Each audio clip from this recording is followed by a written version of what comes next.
నమస్తే, welcome to our channel. నేను మీ ప్రియాంకర. PV Sunil Kumar ఆయన ఒక ఐపీఎస్ అధికారి మాట్లాడారు అంటే చాలా వినయంగా ఉండాలి. అలానే ప్రజలకు ఒక మంచి మెసేజ్ ఇచ్చినట్టు ఉండాలి. కానీ ఎవరైతే పబ్లిక్ సర్వెంట్లు ఉంటారో వీళ్ళు ఏ రాజకీయ పార్టీతోనూ సంబంధాలు పెట్టుకోకూడదు. వాళ్ళు చేసిన వ్యాఖ్యలు రాజకీయ పరంగా రాజకీయ దుమారం రేపే విధంగా ఉండకూడదు అనేది ఒక రూల్ ఉంది. కానీ ఈరోజు పివి సునీల్ గారు చేసిన వ్యాఖ్యలు చర్చనీయాంశమయ్యాయి. ఒక కాపు నాయకుడిని తీసుకొచ్చి సీఎంని చేయండి, ఒక దళితుడికి ఉప ముఖ్యమంత్రి పదవి ఇవ్వండి, అది ఏడాది 2 ఏడాదిలో పూర్తయిపోయేది కాదు, 5 ఏళ్ల పాటు ఉండేది. నాకు పదవి కోసం టికెట్ ఇస్తే నేను వద్దనుకున్నాను కాబట్టి ఈరోజు మీకు మంచి జరుగుతుంది. ఇవి ఆయన మాట్లాడిన మాటలు. మరి వీటిని ఎలా చూడాలి? ఆల్రెడీ విచారణ ఎదుర్కొంటున్న వ్యక్తి ఈ విధంగా మాట్లాడితే మరి ఎలాంటి పర్యవసనాలు ఎదుర్కోవాల్సి వస్తుంది అనేది తెలుసుకుందాం. మనతో మాట్లాడడానికి ప్రముఖ పొలిటికల్ అనలిస్ట్ అప్పసాని రాజేష్ గారు ఉన్నారు. ఆయనతో మాట్లాడదాం. నమస్కారం సార్. నమస్కారం సార్. పివి సునీల్ గారు చేసిన కామెంట్స్ ఏవైతే ఉన్నాయో రాజకీయ పరంగా వాటిని మనం ఎలా చూడాలి? ఎందుకంటే ఆయన ఆల్రెడీ త్రిబులార్ గారి కేసుకు సంబంధించి విచారణ ఎదుర్కొంటున్నారు. మరి విచారణ ఎదుర్కొంటున్న వ్యక్తి ఇలా మాట్లాడడాన్ని ఎలా చూడాలి? అలానే తన మీద ఎలాంటి యాక్షన్ తీసుకునే అవకాశాలు ఉన్నాయంటారు? అంటే సహజంగా ప్రభుత్వోద్యోగులైన ముఖ్యంగా ఆల్ ఇండియా సర్వీస్ అధికారులు వాళ్ళకి కొన్ని బిజినెస్ రూల్స్ ఉంటాయి. అలాగే ఐపీఎస్ అధికారులు ప్రత్యేకంగా రూల్ ఆఫ్ లాకి కట్టుబడి వాళ్ళు పనిచేయాల్సి ఉంటుంది.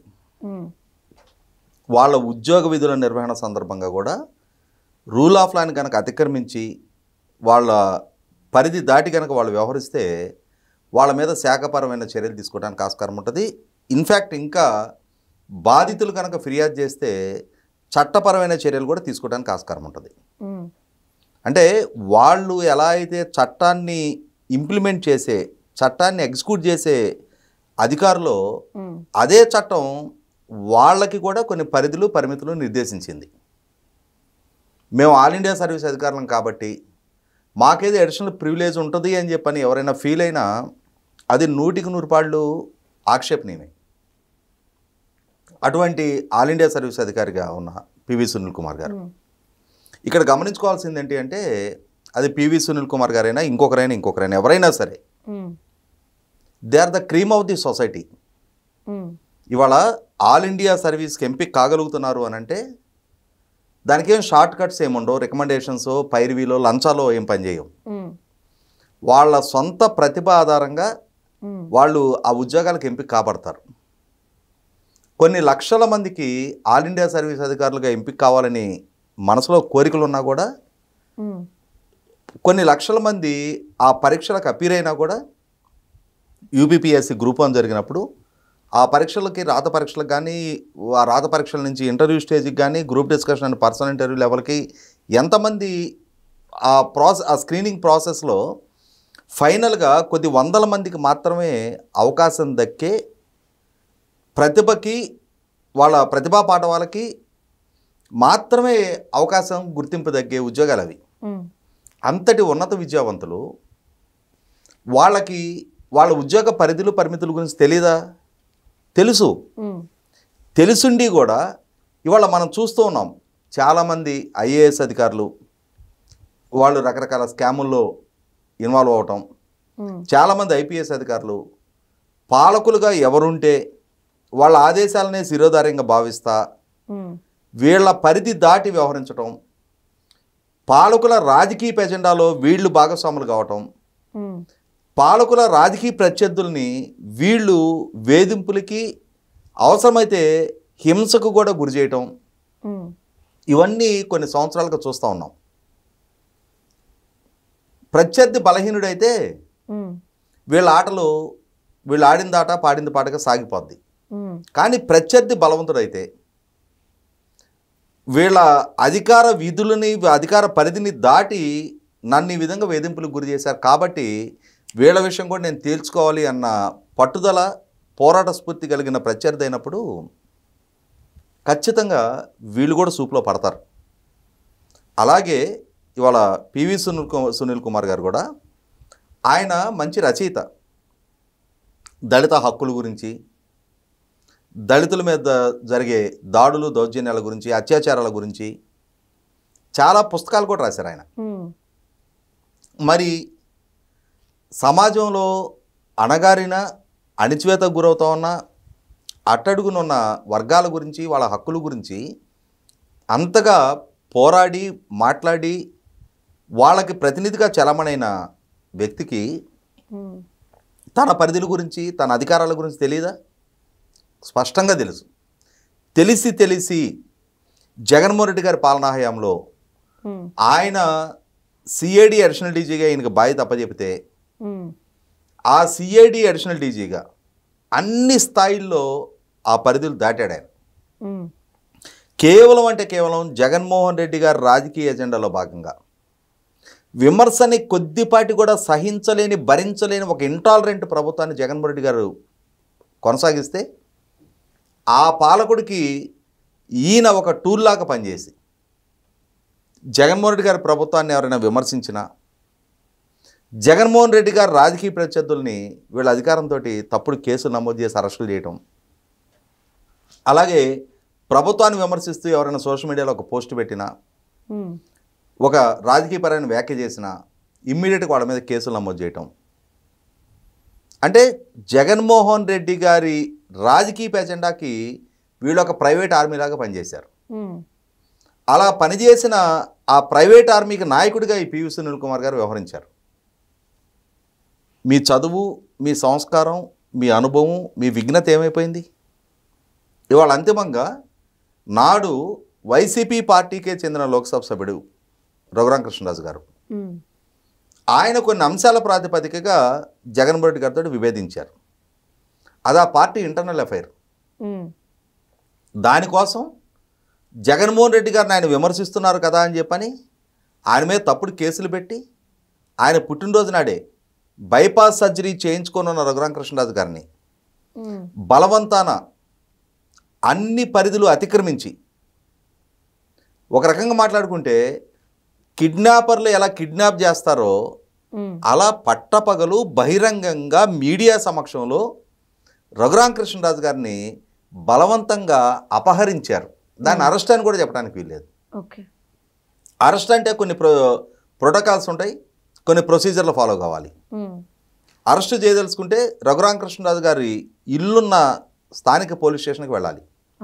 ఆ పోలీసుల సమక్షంలో అరెస్ట్ చేయాలి. ఆ తర్వాత ఇక్కడ స్థానిక కోర్టులో ఆయన్ని ప్రజెంట్ చేసి ఇక్కడ మేజిస్ట్రేట్ గారి నుంచి ట్రాన్సిట్ వారెంట్ తీసుకొని అప్పుడు విజయవాడకు తరలించాలి. కానీ ఇవేం ఫాలో కాకుండా ఏకాఏకిన ఆయన ఇంట్లో జరపడ్డారు. ఆయన పుట్టినరోజు వేడుకలు జరుపుకుంటున్న ఆయన్ని బలవంతాన తరలించుకొని వెళ్ళిపోయారు. వెళ్ళి అంటే పాశవికంగా కస్టడియల్ టార్చర్కి గురి చేశారు. ఏ హక్కు, ఏ అధికారంతో మీరు ఒక లోక్సభ సభ్యుడిని భౌతిక దాడులకు పాల్పడ్డారు? ఏ నేరం చేశాడని? అంటే ఈ విధమైన చర్యలకు పాల్పడి తన పరిధిని అతిక్రమించాడు. ఇంకా మాట్లాడుకుంటే వైసీపీకి సంబంధించిన సోషల్ మీడియా, వైసీపీ నాయకులు ఎంత దూషణలతోటి పరిధి దాటి వ్యవహరిస్తున్నా ఒక్క సందర్భంలో కూడా ఒక్క వైసీపీ నాయకుడి మీద కూడా వీళ్ళ ఈ దూషణలు మా మనోభావాలను గాయపరుస్తున్నాయని చెప్పని మహిళలు, తెలుగుదేశం నాయకులు ఎందరు ఫిర్యాదులు చేసినా ఒక్కరి మీద కూడా కనీస మాత్రం చర్యలు తీసుకోలే. కానీ ప్రభుత్వాన్ని ఒక ఆరోగ్యకర విమర్శ చేసినా కూడా తట్టుకోలేకపోయారు. ఈ క్రమంలో సాక్షాత్తు రాష్ట్ర హైకోర్టు న్యాయమూర్తుల్ని న్యాయస్థానాలకి, ధర్మాసనాలకు కూడా దురుద్దేశాలు ఆపాదిస్తూ వైసీపీ సోషల్ మీడియా పోస్టులు పెడుతుంటే సాక్షాత్తు హైకోర్టు రిజిస్ట్రారే ఫిర్యాదు చేస్తే దాన్ని కూడా పరిగణలోకి తీసుకోకుండా వాళ్ళు పరారీలో ఉన్నారు, మాకు దొరకటం లేదు అని చెప్పని కుంటి సాకులు హైకోర్టు చెప్తా ఉంటే చివరికి హైకోర్టు కేసు సిబిఐకి అప్పచెప్పి సిబిఐ ద్వారా వాళ్ళందరినీ అరెస్ట్ చేయించగలిగింది. అంటే సిబిఐకి దొరికిన ఈ అక్యూజ్డు సిఐడికి దొరకలేదా? అంటే ఆ రోజు జగన్మోహన్ రెడ్డి గారు ఆడింది ఆట, పాడిందే పాట. ఆయన నంది అంటే వీళ్ళు నంది అన్నారు, ఆయన పంది అంటే వీళ్ళు పంది అన్నారు. వీళ్ళ అధికారము, ప్రజలు ఇచ్చిన ఒంటి మీద ఉన్న యూనిఫాము, ప్రజలు కట్టిన పన్ను నుంచి వీళ్ళకి జీతాలు దక్కుతున్నాయి అన్న అంశాన్ని విస్మరించారు. వైసీపీ పార్టీకి జగన్మోహన్ రెడ్డి గారికి ఊడిగం చేస్తూ వాళ్ళ అధికారాన్ని, వాళ్ళ హోదాని, వాళ్ళ యూనిఫామ్ని జగన్మోహన్ రెడ్డి కాళ్ళ దగ్గర తాకట్టు పెట్టి ఆయనకు ఒక ప్రైవేట్ ఆర్మీగా పనిచేయించారు ఈయన. దాని పర్యవసానం ఆ రోజు రఘురామకృష్ణరాజు గారు తనకు జరిగిన అన్యాయం పట్ల ఎంత బలంగా గొంతెత్తి వినిపించినా కూడా నాడు ఆ ప్రభుత్వం పరిగణలోకి తీసుకోలే.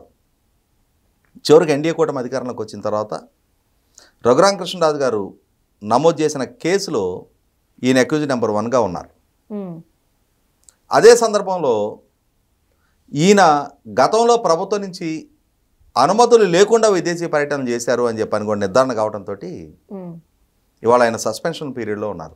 సస్పెన్షన్ను పదే పదే కొనసాగిస్తూ వస్తున్నారు.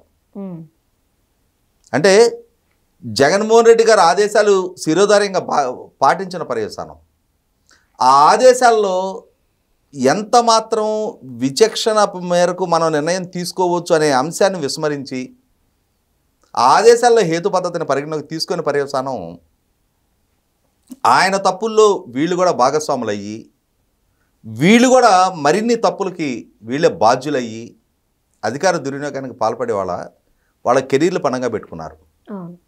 అయినా సరే ఇప్పటికైనా విచారణ ఎదుర్కొంటున్న సస్పెన్షన్లో ఉన్న అధికారి.